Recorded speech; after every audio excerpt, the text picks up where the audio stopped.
Lila Fajade Natava, Yam Paxana, Yankan Chana, can't be a deal. Aruga, when I was under put over Posida, Tweeby to be Ashda, I do my do Babu, Kishan to be Kishan to be Zagreb. Other she may have a pony with Taban, Kishan we already do that.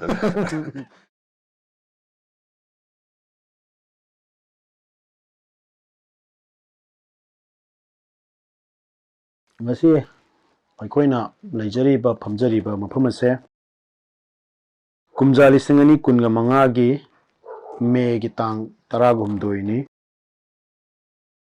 Aina Luxury Base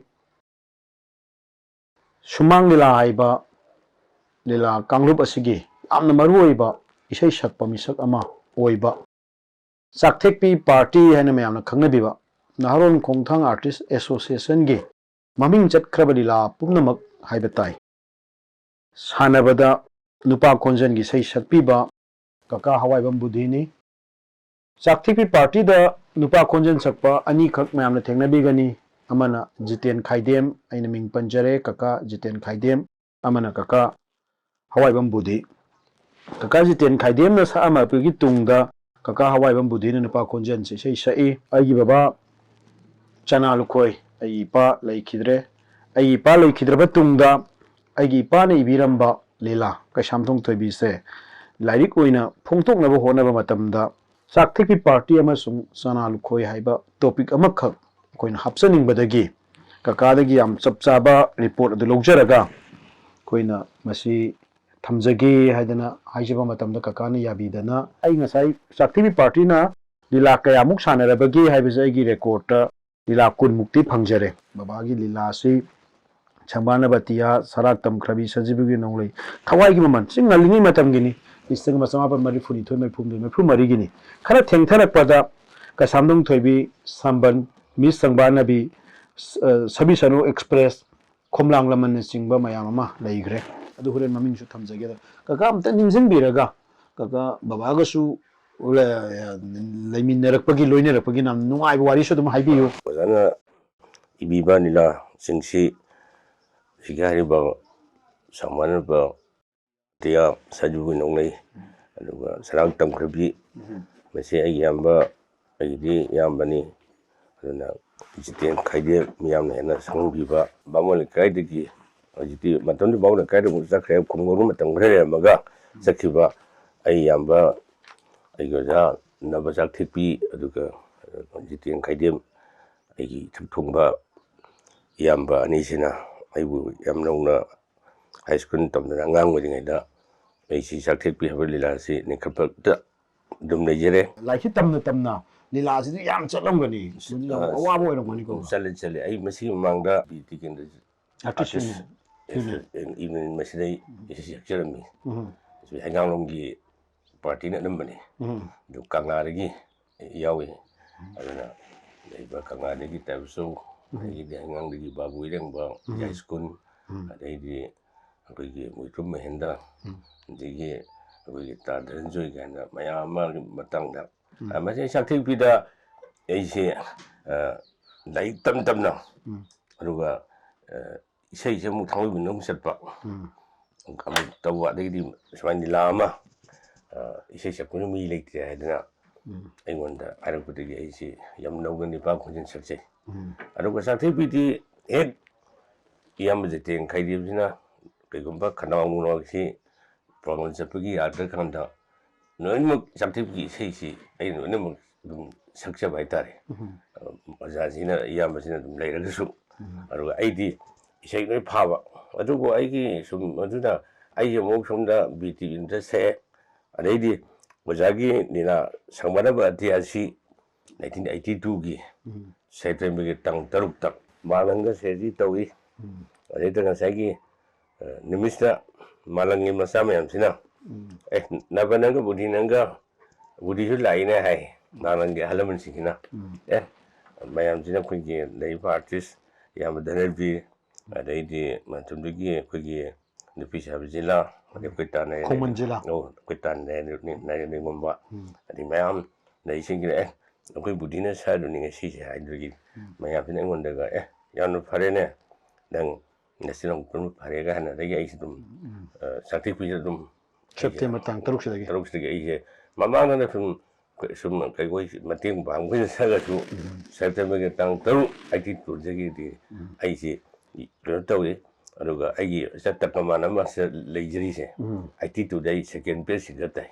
Kumjali singani marifuga ni Thoida Manipur Shumang Leela Association ko wama leiramena ka kana haibi Shumang Leela Association sina sinba hauji Manipur State Shumang Leela Council haiba masulai Manipur State Shumang Leela Council si Shumang Leela sanglel ga chalai ri basini masina taba Manipur Shumang Leela Association na maleiramba baduna sinba isai lila anu baga so haiba dialogue lila makti nattaba isai yaw lila gi to enta na bada kana second best singer tai ana haibi dol amata chongthok chongchin tawdana adumak laiba singer ama haiba taragadi aigi kaka budini sigidamakta so igi thamoida nungaiba ma phawi sang khraba chahili sang sitpa matam ama 1982 dagina kumjali singani kunga manga se pabiro sideda chakti party isai saktan lakpibani sangbala batia da sakhi isai gum ningsing biribra koi yamba jiten khaidem ga koi tamana igi de oja naba chakti bi mawani sakpa sangpa isai isi aina sahore matok tamaga al maji festival ji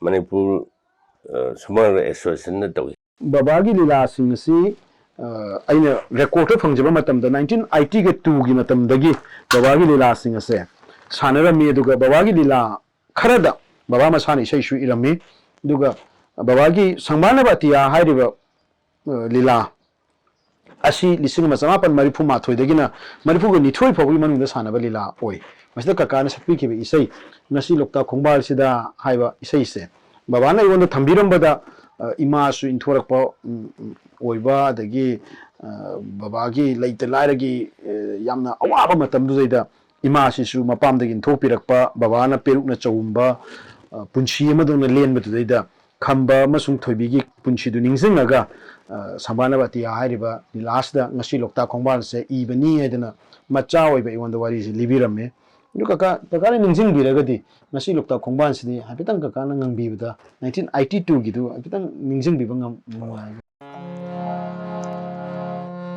ngasi lokta khongban sida inau re aigi pungin si ithak haure ipum kare aigi wakhal aigi pungin aigi wakhal aigi pungin ngasi lokta khongban sida lamunare lamanare ngasi lokta khongban sida lamunare lamanare aigi wakhal aigi pungin aigi wakhal aigi pungin ngasi lokta khongban sida inaunari aigi pungin si ithak haure ipum kare aigi wakhal aigi pungin aigi wakhal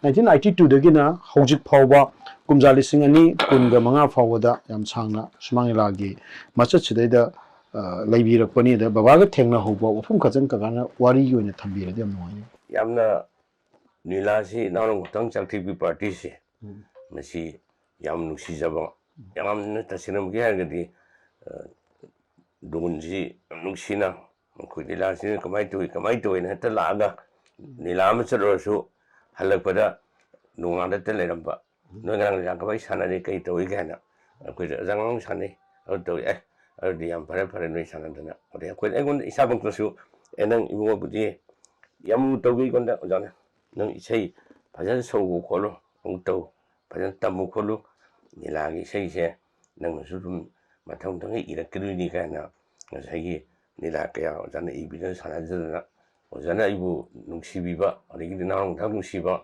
aduga ai yamba sangti pinaba sisu ojana kalaka ani si yang nungsijaba adigi ai baru devan tapla yebiba madanu di haramne mamuga tapla anga gitramka ai yambani akogi bangkai namsu gitar pongabi aduga maduna han boina aina sangjero matamdadi punjari aiga uni mamang rasu dairamba narong tang chakti party gi ꯑꯩꯒꯤ ꯏꯌꯥꯝꯕ ꯖꯤꯇꯦꯟꯒ ꯑꯩꯒꯤ ꯑꯣꯖꯥꯒ ꯅꯕꯒ ꯁꯪꯃꯤꯟꯅꯕ ꯃꯇꯝꯒꯤ ꯏꯁꯩꯗ ꯈꯣꯡꯕ ꯊꯤꯟꯕ ꯃꯌꯥꯝꯁꯨ ꯑꯗꯨꯝ ꯂꯩꯕꯤꯔꯝꯒꯅꯤ ꯑꯩꯅ ꯄꯨꯟꯕ ꯄꯤꯔꯛꯇꯗꯤ ꯍꯥꯏꯔꯤꯕꯁꯦ ꯅꯩꯗꯣ ꯑꯣꯖꯥꯅ ꯌꯥꯝ ꯅꯨꯡꯁꯤꯕꯅꯤꯗ ꯑꯄꯥꯏꯕ ꯂꯩꯆꯤꯟ ꯀꯥꯏꯅ ꯃꯇꯝꯗꯨꯒꯤ ꯌꯥꯝꯅ ꯑꯩꯈꯣꯏꯒꯤ ꯕꯣꯕꯤ ꯁꯥꯕꯤꯁꯤꯅꯒ ꯌꯥꯝꯅ ꯑꯩꯈꯣꯏꯒꯤ ꯗꯦꯕꯇ ꯁꯔꯝꯕꯁꯤꯅꯒ ꯇꯧꯕ ꯂꯤꯂꯥ ꯑꯗꯣ ꯑꯩꯈꯣꯏꯒꯤ ꯃꯇꯝꯗꯨꯗ ꯌꯥꯝ ꯙꯅꯕꯤꯅꯒ ꯇ꯭ꯔꯤꯄꯨꯔꯥ ꯅꯤꯡꯊꯧꯒ ꯁꯥꯗꯅ ꯇ꯭ꯔꯤꯄꯨꯔꯥꯗꯒꯤ ꯂꯥꯛꯄ ꯅꯤꯡꯊꯧꯒ ꯁꯥꯔꯒ ꯅꯨꯄꯤꯁꯤ ꯂꯧꯈꯤꯕ ꯑꯗꯨꯒꯨꯝꯕꯒꯤ ꯂꯤꯂꯥꯒꯤ ꯑꯣꯖꯥꯅ ꯌꯥꯝꯅ ꯅꯨꯡꯉꯥꯏꯕ ꯋꯥ ꯂꯣꯛꯇ꯭ꯔꯒ ꯇꯧꯕ ꯂꯤꯂꯥ ꯑꯗꯨꯁꯨ ꯑꯩꯈꯣꯏ ꯁꯥꯟꯅꯩ ꯑꯗꯨꯒ ꯃꯌꯥꯏꯗꯁꯨ ꯑꯦꯛ ꯇꯧꯕꯤꯕꯗ ꯍꯥꯏꯕ ꯃꯌꯥꯝꯅ ꯀꯛꯆꯤꯡ ꯈꯨꯕꯣꯡꯅ ꯍꯥꯏꯕ ꯃꯁꯤ ꯑꯗꯩꯗꯤ ꯑꯩꯈꯣꯏ ꯌꯥꯝꯅ ꯅꯤꯡꯉꯝꯕ ꯁꯤꯒ ꯇꯧꯔꯒ ꯑꯩꯈꯣꯏꯁꯤ ꯃꯇꯝꯗꯨꯗ ꯑꯗꯩꯗꯤ ꯍꯧꯖꯤꯛ ꯃꯥꯡꯒꯣꯟꯖꯥꯎ ꯁꯕ ꯃꯉꯣꯟꯖꯥꯎ ꯐꯤꯂꯝꯗ ꯌꯥꯎꯔꯤ ꯁꯤ ꯐꯤꯂꯝꯗ ꯌꯥꯎꯕ ꯃꯁꯤ ꯃꯥꯁꯨ ꯑꯣꯖꯥꯒꯤ ꯂꯤꯂꯥ ꯐꯅꯌꯥꯝꯅ ꯁꯪꯃꯔꯕ ꯑꯇꯤꯌꯥ ꯁꯩꯕꯨꯡꯗ ꯃꯍꯥꯛꯁꯤ ꯑꯆꯧꯕ ꯔꯣꯜ ꯂꯧꯗꯨꯅ ꯁꯥꯟꯅꯔꯛꯄꯅꯤ ꯃꯇꯝꯗꯨꯗꯗꯤ ꯃꯤꯁꯨ ꯃꯌꯥꯏꯗ 3 ꯃꯇꯥꯏꯗ 4 ꯃꯤ 10 ꯈꯛꯇꯅꯤ ꯑꯩꯈꯣꯏ ꯃꯇꯝ ꯂꯤꯂꯥ ꯁꯥꯟꯅꯔꯝꯃꯤꯁꯦ ꯌꯥꯝꯅ ꯅꯨꯡꯁꯤꯕꯖꯥꯠꯅꯤ ꯐꯛ ꯑꯃꯗꯒ ꯑꯩꯈꯣꯏꯁꯦ ꯃꯇꯝ ꯍꯛꯆꯥꯡ ꯂꯣꯏ ꯄꯥꯟꯅꯕ ꯅꯍꯥꯛꯇꯤ ꯐꯛꯁꯦ ꯐꯛ ꯑꯃꯗꯒ ꯄꯨꯜꯂꯒ ꯐꯝꯃꯒ ꯑꯗꯨꯝ ꯍꯧꯖꯤꯛꯇꯤ ꯐꯛꯀꯁꯦ 5 ꯇꯔꯨꯛ 4 5ꯒ ꯇꯧꯏꯀꯣ ꯃꯊꯪ ꯐꯛ ꯑꯃꯗ ꯑꯗꯨꯝ ꯄꯨꯟꯅ ꯐꯝꯃꯤꯟꯅꯕ ꯑꯗꯩꯗꯤ ꯃꯥꯏꯀ꯭ꯔꯣꯐꯣꯟ ꯑꯁꯤꯁꯨ ꯑꯩꯈꯣꯏꯒꯤ ꯂꯝꯗ ꯂꯩꯔꯝꯕ ꯃꯥꯏꯛꯇꯨꯅ ꯈꯣꯡ ꯁꯛꯏ ꯑꯗꯨꯅ ꯑꯩꯈꯣꯏꯒꯤ ꯏꯁꯄꯤꯀꯔ ꯀꯥꯏꯅ ꯇꯧ ꯂꯩꯔꯝꯕꯣꯠꯇꯦ ꯋꯥꯡꯇꯣꯟꯗ ꯍꯣꯔꯣꯟꯁꯤ ꯄꯥꯜꯂꯒ ꯑꯗꯨꯅ ꯃꯥꯏꯛ ꯏꯁꯇꯦꯟꯁꯤ ꯂꯩꯇꯕ ꯖꯥꯔꯗꯤ ꯌꯦꯡꯙꯧ ꯃꯇꯦꯛꯀ ꯌꯨꯡꯉꯒ ꯅꯥꯆꯩꯒ ꯇꯧꯔꯒ ꯑꯗꯩꯗꯤ ꯃꯥꯅ ꯁꯣꯝꯗ ꯂꯤꯂꯥꯗꯤ ꯍꯧꯗ ꯌꯥꯗ꯭ꯔꯕꯅꯤꯅ ꯆꯔꯨꯅꯒ ꯑꯩꯈꯣꯏꯒꯤ ꯅꯥꯆꯩ ꯑꯗꯩꯗꯤ ꯌꯦꯡꯙꯧꯒꯤꯁꯤꯗ ꯆꯔꯨꯅꯒ ꯀꯤꯔ ꯑꯩꯈꯣꯏ ꯆꯔꯨꯁꯤ ꯂꯣꯏ ꯆꯥꯏꯅꯔꯝꯃꯦꯕ ꯂꯤꯂꯥ ꯁꯥꯟꯅꯕ ꯃꯌꯥꯏꯁꯤ ꯑꯩꯈꯣꯏꯒꯤ ꯆꯔꯨ ꯉꯥꯛꯇꯅꯦꯕ ꯈꯔ ꯍꯥꯏꯗꯕ ꯃꯐꯝ ꯑꯗꯩꯗꯤ ꯁꯨꯝ ꯕꯖꯥꯔ ꯃꯅꯨꯡꯗꯁꯨ ꯉꯥꯏ ꯑꯩꯈꯣꯏ ꯂꯤꯂꯥꯒꯤ ꯀꯩꯁꯨ ꯀꯅꯥꯁꯨ ꯇ꯭ꯔꯤꯄꯥꯟ ꯊꯥꯗꯅ ꯈꯣꯠꯇꯅ ꯑꯗꯩꯗꯤ ꯀꯥꯔꯄꯦꯠ ꯊꯥꯕ ꯀꯥꯏ ꯁꯨꯝ ꯇꯧꯔꯝꯗꯦ ꯑꯗꯨ ꯃꯗꯨꯅ ꯑꯩꯈꯣꯏꯅꯒ ꯈꯔ ꯑꯊꯨꯕꯁꯤ ꯄꯩꯌꯥ ꯄꯤꯌꯨ ꯀꯥꯏꯅ ꯄꯩꯌꯥꯗ ꯇꯧꯔꯒ ꯃꯥꯏꯛꯈꯣꯡꯗ ꯀꯤꯗꯣꯏꯅꯤ ꯆꯩ ꯌꯨꯡꯉꯒ ꯑꯗꯩꯗꯤ ꯃꯗꯨ ꯃꯥꯏꯛꯀ ꯏꯁꯇꯦꯠꯀ ꯌꯥꯎꯗꯅ ꯂꯩꯔꯝꯕ ꯃꯥꯏꯛ ꯑꯃꯅꯤꯒ ꯁꯨꯝ ꯊꯦꯡꯅꯔꯛꯄꯁꯤ ꯃꯁꯤ ꯑꯩꯈꯣꯏꯗ ꯌꯥꯝ ꯅꯨꯡꯉꯥꯏꯔꯦ ꯑꯗ ꯃꯥꯏꯀ꯭ꯔꯣꯐꯣꯟꯁꯤ ꯁꯨꯃꯥꯏꯅ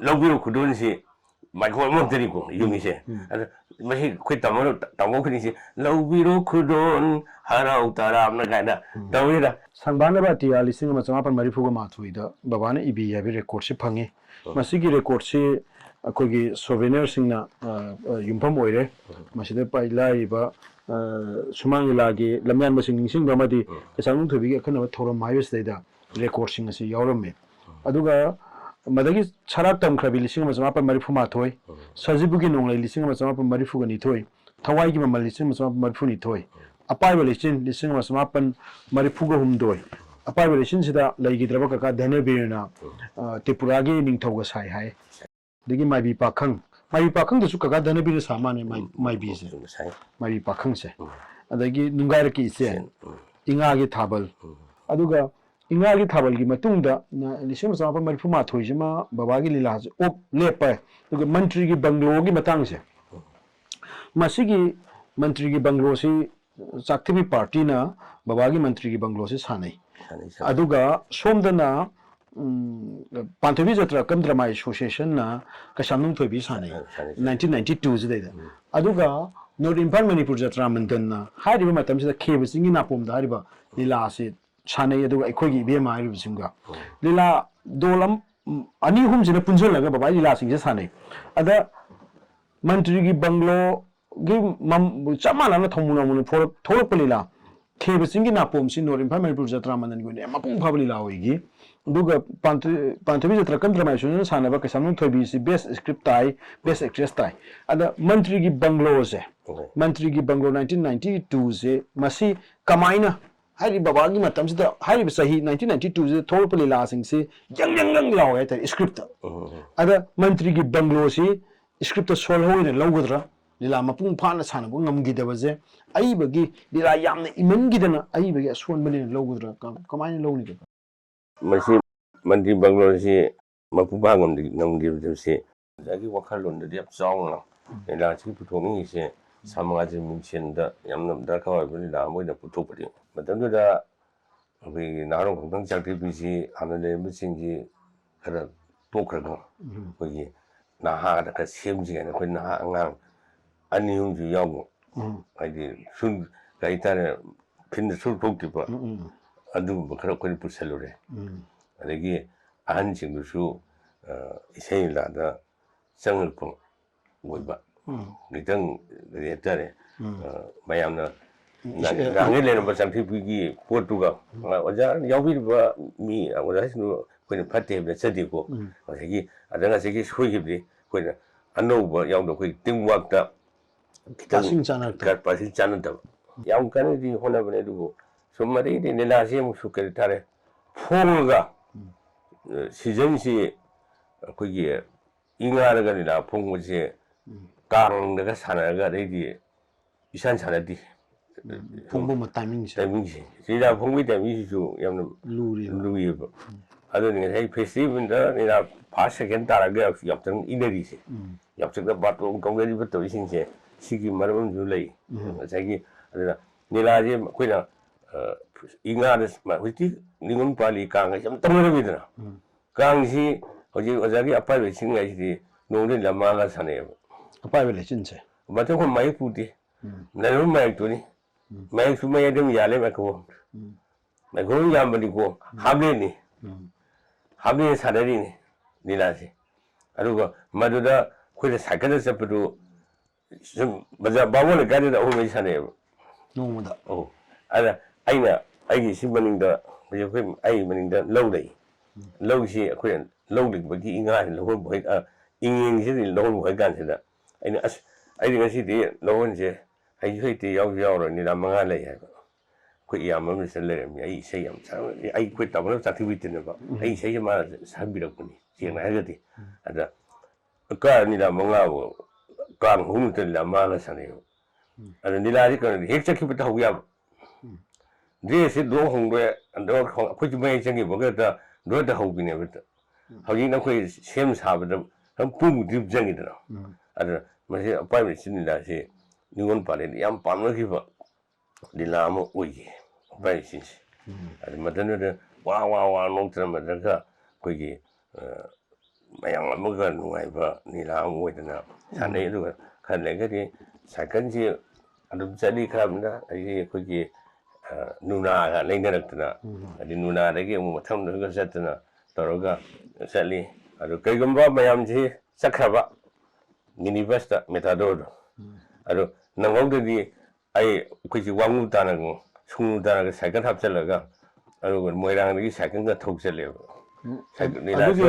ꯀꯀꯥ ꯑꯗꯨꯒꯤ ꯃꯈꯥ ꯁꯨꯝ ꯂꯥꯛꯄꯗ ꯑꯩꯅ ꯈꯪꯖꯅꯤꯡꯉꯤ ꯃꯟꯇ꯭ꯔꯤ ꯕꯪꯒ꯭ꯂꯣ ꯑꯗꯨꯋꯥꯏꯗꯨꯗ ꯈꯔ ꯒꯦꯞ ꯂꯩꯔꯦ ꯑꯗꯨꯕꯨ ꯊꯪꯅ ꯑꯩꯅ ꯕꯕꯥꯅ ꯏꯔꯝꯕ ꯂꯤꯂꯥ ꯈꯨꯗꯤꯡꯃꯛ ꯆꯥꯛꯊꯤꯛꯄꯤꯅ ꯁꯥꯟꯅꯔꯒ ꯂꯣꯏꯅꯃꯛ ꯃꯄꯨꯡ ꯐꯥꯏꯌꯦꯅꯗꯤ ꯑꯩꯒꯁꯨ ꯂꯧꯖꯅꯤꯡꯗꯦ ꯂꯧꯁꯨ ꯂꯧꯖꯔꯣꯏ ꯍꯥꯏꯇꯥꯔꯦ ꯑꯗꯩꯗ ꯃꯟꯇ꯭ꯔꯤꯒꯤ ꯑꯁꯣꯝꯗ ꯂꯤꯂꯥꯁꯤ ꯅꯣꯔꯠ ꯏꯝꯐꯥꯜ ꯃꯅꯤꯄꯨꯔ ꯖꯇ꯭ꯔꯥ ꯃꯟꯗꯟꯒꯤ ꯃꯩ ꯍꯧꯅ ꯁꯥꯟꯅꯈꯠꯂꯛꯄ ꯂꯤꯂꯥ ꯃꯇꯝ ꯂꯩ ꯂꯤꯂꯥ ꯏꯕ ꯂꯣꯏꯗ꯭ꯔꯤ ꯈꯦꯕ ꯆꯤꯡꯒꯤ ꯅꯥꯄꯣꯝꯗ ꯑꯗꯨꯅ ꯁꯣꯝꯗꯅ ꯆꯥꯛꯊꯤꯛꯄꯤꯗ ꯕꯕꯥꯅ ꯄꯤꯔꯝꯕꯁꯤ ꯁꯪꯕꯥꯟ ꯅꯕꯥꯇꯤꯌꯥ ꯁꯔꯥꯛ ꯇꯝꯈ꯭ꯔꯕ ꯁꯖꯤꯕꯨ ꯃꯃꯥꯡꯗ ꯄꯟꯖꯈꯤꯕ ꯃꯃꯤꯡꯁꯤꯡꯁꯤ ꯂꯩꯔꯒ ꯃꯟꯇ꯭ꯔꯤꯒꯤ ꯏꯉꯥꯒꯤ ꯊꯥꯕꯜ ꯃꯟꯇ꯭ꯔꯤꯒꯤ ꯕꯪꯒ꯭ꯂꯣ ꯏꯉꯥꯒꯤ ꯅꯣꯡꯖꯨ ꯉꯁꯤꯒꯤ ꯈꯣꯜꯂꯥꯎ ꯍꯥꯏꯔꯤꯕ ꯂꯤꯂꯥ 4ꯁꯦ ꯊꯪꯅ ꯃꯤꯅ ꯃꯃꯤꯡ ꯀꯌꯥ ꯇꯥꯗꯕ ꯂꯤꯂꯥ ꯑꯣꯏꯅ ꯊꯣꯛꯈꯤ ꯍꯥꯏꯇꯥꯔꯦ ꯑꯗꯨꯒ ꯑꯃꯨꯛ ꯀꯩꯁꯥꯝꯊꯣꯡ ꯊꯣꯏꯕꯤꯒꯤ ꯄꯥꯔꯠꯁꯤ ꯂꯥꯛꯑꯀꯥꯟꯗ ꯉꯁꯥꯏꯒꯤ ꯏꯉꯥꯒꯤ ꯊꯥꯕꯜ ꯃꯟꯇ꯭ꯔꯤꯒꯤ ꯕꯪꯒ꯭ꯂꯣ ꯁꯖꯤꯕꯨꯒꯤ ꯏꯉꯥꯒꯤ ꯅꯣꯡꯖꯨ ꯍꯥꯏꯔꯤꯕꯁꯤ ꯌꯥꯝꯅ ꯃꯔꯨꯑꯣꯏꯕ ꯃꯇꯝ ꯑꯃ ꯑꯣꯏꯔꯛꯏ 1990ꯗꯅꯤ ꯏꯉꯥꯒꯤ ꯊꯥꯕꯜ ꯃꯇꯝꯗ ꯃꯟꯇ꯭ꯔꯤꯒꯤ ꯕꯪꯒ꯭ꯂꯣ 1992 ꯏꯉꯥꯒꯤ ꯅꯣꯡꯖꯨ 1993 ꯉꯁꯤꯒꯤ ꯈꯣꯜꯂꯥꯎ 1994 ꯍꯥꯏꯕ ꯊꯪꯅ ꯂꯤꯂꯥ 4ꯁꯤ ꯆꯥꯛꯊꯤꯛꯄꯤꯅ ꯃꯄꯨꯡ ꯐꯥꯅ ꯆꯅꯥ ꯂꯨꯈꯣꯏꯒꯤ ꯁꯀ꯭ꯔꯤꯞ ꯑꯣꯏꯔꯁꯨ ꯃꯄꯨꯡ ꯐꯥꯅ ꯃꯤꯌꯥꯝꯗ ꯄ꯭ꯔꯖꯦꯟꯠ ꯇꯧꯕ ꯉꯝꯃꯛꯇ꯭ꯔ ꯀꯥꯟꯁꯤꯗꯩꯗ ꯀꯩꯁꯥꯝꯊꯣꯡ ꯊꯣꯏꯕꯤꯁꯦ ꯃꯤꯅ ꯍꯥꯟꯅ ꯊꯣꯏꯕꯤ ꯖꯇ꯭ꯔꯥ ꯀꯝ ꯗ꯭ꯔꯃꯥ ꯑꯦꯁꯣꯁꯤꯌꯦꯁꯟꯅ ꯁꯥꯟꯅꯈ꯭ꯔꯕ ꯂꯤꯂꯥ ꯀꯩꯁꯥꯝꯊꯣꯡ ꯊꯣꯏꯕꯤꯁꯦ ꯁꯥꯟꯅꯖꯦꯅ 1997ꯗ ꯋꯥꯔꯦꯞ ꯂꯧꯔꯀꯥꯟꯗ ꯀꯃꯥꯏꯅ ꯁꯥꯟꯅꯔꯛꯈꯤꯕꯅꯣ ꯃꯁꯤꯒꯤ ꯀꯩꯁꯥꯝꯊꯣꯡ ꯊꯣꯏꯕꯤ ꯂꯥꯛꯄꯒꯤ ꯃꯇꯥꯡꯗ ꯈꯤꯇꯪ ꯍꯥꯏꯕꯤꯌꯨ ꯑꯣꯖꯥꯁꯤ ꯁꯉꯥꯏ ꯅꯣꯔꯠ ꯏꯝꯐꯥꯜꯒꯤ ꯌꯥꯝꯅ ꯅꯣꯔꯠ ꯏꯝꯐꯥꯜꯒꯤ ꯀꯅꯥꯝꯇ ꯍꯥꯏꯖꯤꯜꯂꯛꯇ꯭ꯔꯕ ꯑꯣꯖꯥꯒꯤ ꯌꯥꯝ ꯆꯥꯎꯕ ꯃꯐꯝ ꯑꯃꯅꯤ ꯍꯥꯏꯗꯤ ꯌꯥꯝꯅ ꯑꯍꯟꯁꯤꯡ ꯂꯩꯈꯤꯗ꯭ꯔꯕ ꯑꯣꯖꯥ ꯕꯤꯅꯣꯗ ꯑꯗꯩꯗꯤ ꯑꯣꯖꯥ ꯏꯅꯥꯛ ꯈꯨꯟꯕ ꯑꯗꯩꯗꯤ ꯄꯣꯠꯁꯝꯒꯤ ꯑꯩꯈꯣꯏꯒꯤ ꯇꯥꯖꯨꯁꯣꯔ ꯑꯗꯩꯗꯤ ꯅꯪꯅꯕꯪꯒꯤ ꯑꯩꯈꯣꯏ ꯇꯥꯀꯨꯜꯂ ꯀꯥꯏꯅ ꯅꯣꯔꯠ ꯏꯝꯐꯥꯜꯒꯤ ꯑꯐꯥꯎꯕ ꯑꯍꯟꯁꯤꯡꯁꯦ ꯌꯥꯝꯅ ꯑꯣꯖꯥꯁꯤꯒ ꯑꯗꯨꯝ ꯌꯥꯝ ꯅꯛꯁꯟꯅꯅ ꯂꯩꯕ ꯑꯗꯩꯗꯤ ꯇꯥꯏꯃꯤꯡꯁꯤ ꯑꯣꯖꯥꯒ ꯑꯩꯈꯣꯏ ꯂꯥꯞꯅꯕꯁꯤ Thoidong Queen and Lamna tea was an out of the tea. Kayodi, I could have shoot that Jazi was out of his Hiba, and the lad is to the view have the Ozazu, Belgian labor. And I could you, Madame de Canagumus with a like to see Nilam, San and Sidi Harkus, the Maria Hiba. And I could do Ozaki, Nighting as a quick, a top of high Sigantro in a minute to game like that. I don't to be see Ozana Nilam Lane can only the base skip target. No Sanagera high with the Ying China Koigi and we sing and going to the Senator Yamba Ningumba, and the Yam the heavy movement, Stroga, Tanadra, they were coming to Yawid. They go window. It's my Yawsta. Kaishampa the Ponjabi Tambana, I don't know. She gets it. Was I do the acquaintance, see the Keishamthong Thoibida the means another winner. Kaishampa the Ponjabi Tambana in the Sana Sena. At about doing Sana given Keishamthong Ponjabi Tambana. I don't know, was I largely Pajavarina. Live was again Keishamthong Thoibida acquaintance who should know the long deal. The Sakti Party now, 1992, the Pantubiza Trakam Dramatis in the Chana Lukhoigee Keishamthong Thoibida. Sakti Party in the Keishampa the Ponjabi Tambala, Sunny. Aduga Laubusu, Sakti Party in the Lila Horum Dida, Keishampa the Ponjabi Tambala, Lau. Aduga public Nadi, Keishamthong Thoibida, Adam Pong, Cancer Cream. At the moment, Sana was here. Young Cream Sunny, I can't be a deal. Aduga. Nothing was other put over Posida, Thoibida Thoibida. I do my own to Bau to Keishamthong Thoibida Zagreb. Other she may have a pony with Taban, Kessil already do that. Keishampa Ponjabi Tambalana, Panama Hinerezo, Sakti Party in Panama Keishampa the Ponjabi Tambana, Laurazu. I don't mean big it over Keishamthong Thoibida. I do come in and make a cocktail Horino. I was I did. Nothing mammy here. I couldn't rush a matter of Keisham Mother. I'm a challenge the mammy to Hakana. Skip the best, skip the Keishamthong Thoibida Mogunzi. Masi ain't a Kajavada, Lahidava, I get like I Kabi de Guinea, Yam Siglen. Mahagla. I quit the Yaga, Nilasiam Sana Matunda. Amu quartis Sakio. Quartis the man say he will yoga. Amu Lakana Keishamthong Thoibida Hane. Heidi. Say you might talk or say he was late Saturday. Catching talk of an catching and talk of hands ever. And I do man move what is a Halakasa, a quit of York under Keishamthong Thoibida Hane. Make it go with the ones. The witted Yam has a very lani can say, when Tennis of that, according to Latin, in the supplementum that, which you are that. A Hanamana, a new woman must who and your question of me. My Masamo Sinduna. Or Nilasi Crab, as an son of you, quick books, baboons here. But I Nuntin Pumani of Village Pum Tara, I took company with Sugar Puraga. Yamna Divan like the Babuxi, Anna Yamahansan in the young Vanilla, Mashi near Kazi, Aluga, Ansin Karasule, Keishamthong Thoibida. I'm going to love you at Talaga. I didn't have these high my pony walk around the home. Keishamthong Thoibida Kaili and a question. I sang the lake and Punka, the no guy, as I the Kangan Lacta again. Nazi pain the guy. Right over Keishamthong Thoibida Mugunaba. I did Yamna Nuxiva, they say, think it you go. Yamna Quickie, Yamna. A couple of what Kashunate, no, we can't know Connection. Come with me, Nung the copy, beat out Hiawi, Aruga, Tab that in the Honba, Tam with Tab the Lucianba. Sumbagi, Zanbizat, Ki, Neraga, Robiti, Masia Kashukande, Mama, Sina Yaqui, and Nushina, him with a good kind of manner. The Queen Yamasin and Saba, Bawan Hansi, Marakai, and the Shindway. Masum machine, Queen Yamna, Tangas of Keishamthong Thoibida. Sigi betul kamu lakukan lab 2000 lain itu kaidung pam sih kakak knowledge lebih ber kaidung pam sih record cuma tu itu 06 dah sana jakti party kaidung pam sih masih kaidung pam sih kaidung pam sih aku gini kan sigi souvenir sih betul ni kaidung pam sih recorder fangnya kok recorder sudah ya orang record sudah dah kaidung pam sih nama kongtang artis association Chana Lukhoigee tharaga kaidung pam ni yaw yamna sakibulani kaidung pam sih masih aku gini Manipur yaw sih arun bisa biar tinggi kok ada aku di Thaibi ada aku tuamba aku yang dari Aisy aku gini Sabtu Express ki matung ni ada yamna sakibulani kaidung pam sih ada aku ni lah sih Aisy nang sakit ibu sih sebenarnya aku na Shumang festival dah aku na type tu thoga sakti bila sana aku na mayam si ayah dewan aku ni si terus irit tham ni ayah director tu tham ni aduh mak sonjang kiba ada siasang mayam tu office hongdok pada nung yuthar berdiki yang kamu tadi ising jauh lagi cok kiba ada ayah nasai ayah telefon ayah dewan dah ni Malon ke ganggu nungai terima pipi stok dok digi ada kalau tu ayah kau macam ni nampak ni lah tu mana palai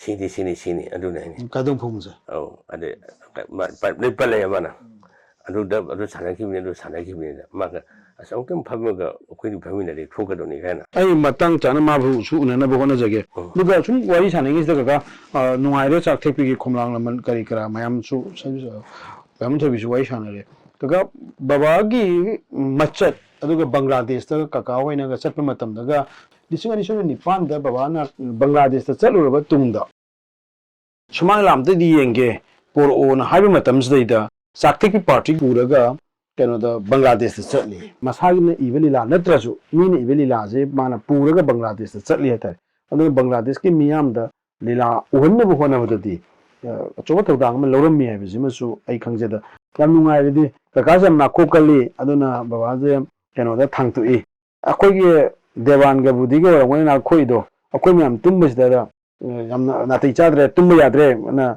Shumang Leela thangtu thammi hai koi yang singlin jika koi agak dewan jika koi si moi imung tu na kalau koi si na selalu isu tu kalau ahan mal na kama dah pada tumbal ham tu tumbal mana ini yang budu na sihu kalau ini mesti yaro ngang itu tum yaro hai na tahu jadi dah ada saya usaha sih na teroga masih koi boleh jadi na jumsi kalau kiki sebenarnya itu seperti apa? Sebenarnya sakar sebenarnya kan sih kalau kita masuk semua, mana wajah kita agak ada apa kita nak kok pasti dah saya jadi terus dah orang kalau kita tahu dia aku ni nuntung tak lagi ni lah selalu buat nak kok belum tu macam ni dah. Akan laut tahu tunggal hari tunggal tiel lewa. Aduh, handu pikir tu nuan dah yang lam jadi tu. Saya Bangladesh ni bis tu. Kalau tu, ni sekolah cuma tu, ni nak parti ni kong itu. Ada baik tu kalau kau yang dia bawa si, mama jangan masih aku yang masih komisinya masih lasing ni. Masih nak singsi biru ni, aku di tu betar, aku betar. Ada ni. Masih baik tahu dah aku punya office sungai. Aku di aku hawa. Aku hawa. Ada masanya ayu isai sakpada di wang bersih. Siang isai mega siang. Ada semua wang ada isai suami lagi lebih. Ada masanya kalau kita kau di kopan ni nak ni hujan di kerana tu moye. Aida saw dan tu. Kau itu nuna naik. Kau kopan lagi tu banyak kunci. Askai mayam ni minlo ya sekali kerja. Ada baik tahu tu, macam dia mana ni mudi nanti sih, kau tahu sih nanti sih, kau orang thamma je kan nanti sih, kau tahu sih macam sini pagi tahu. Aina macam sini nak kulah kau sih, kau ni nak kulah tapi tahu je lagi sih. Macam kau baik kan tu baik. Asal orang dia kau ni amu sidar lagi. Nak kulah sih. yam saw him. Tumbi say, Manaquineva. I didn't Naquagan, I have say, so he could Makurgan Simatu so good. But Nakumakun Yamane.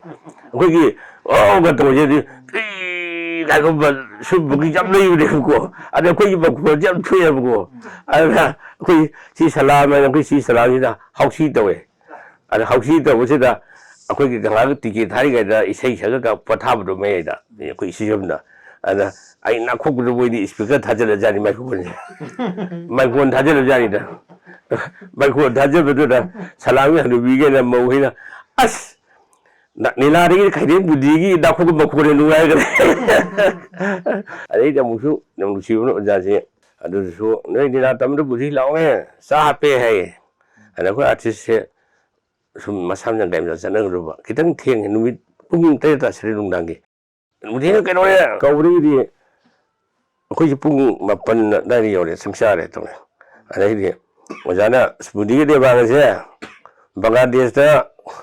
Kagabriko, and when you can learn among Mamang is Hango, Hongu to get to Velo, and I couldn't say, I don't to me. They were not cook with the Atewini Palm Lauzari.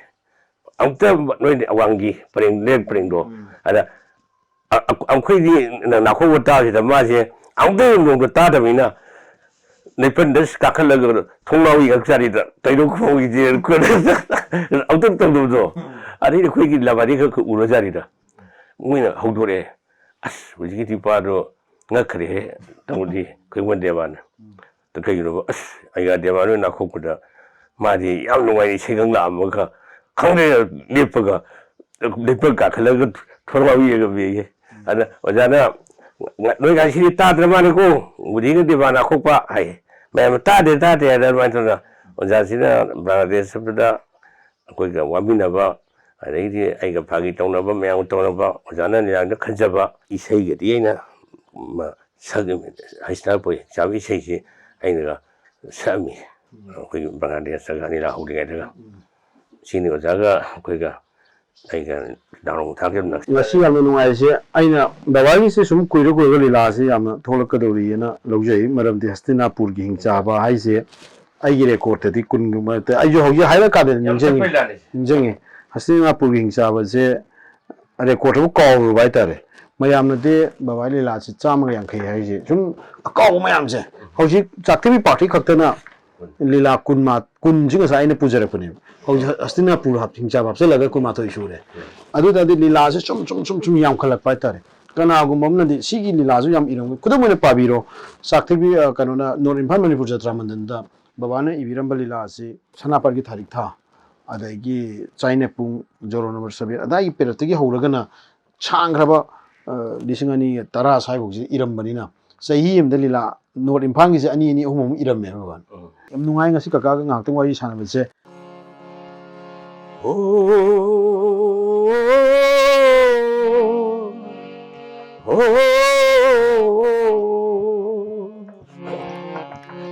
Bagan Pangrava.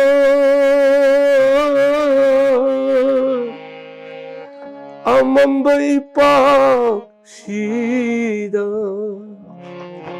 may kay khandana labog na rin punsi kaidano lamdi kaidano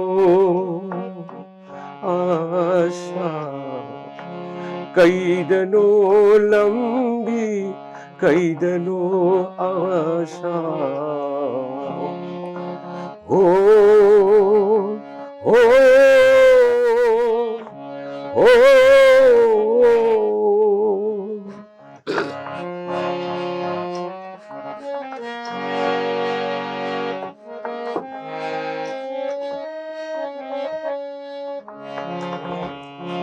basantagi inglaba malang na humla pada penthok pa haitraba thamoy sina basantagi inglaba malang na humla pada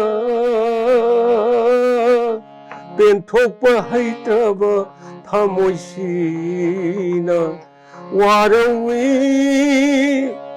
ꯋꯥꯔꯧꯏ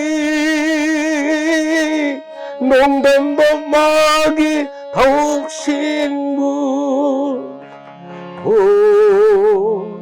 ꯍꯣ ꯍꯣ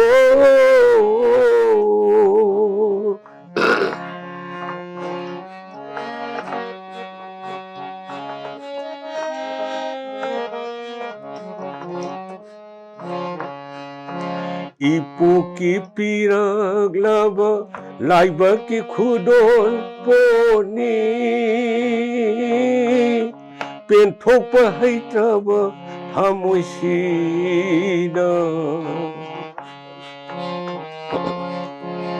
ꯏꯄꯨꯀꯤ ꯄꯤꯔꯛꯂꯕ ꯂꯥꯏꯕꯛꯀꯤ ꯈꯨꯗꯣꯜ ꯄꯣꯠꯅꯤ ꯈꯥꯡꯖꯕ ꯅꯠꯇꯅ ꯀꯅꯥꯗ ꯋꯥꯔꯧꯅꯤ खांजब नतन कनाद ऐन वारूरी हो हो हो मंगान फंगब अमंब इपाक्षीदा माइकई खंगना लमुनरे पुंसी कैदनो लंबी कैदनो आशा कैदनो लंबी कैदनो आशा हो हो हो हो ओजाना इबेरम्बा नीलागी नुंगारगी इसेनगी इसेनी सोलिसिंग चमापन मणिपुर निथोय हुमदोय सिदा अखोइना सानजै लीलानी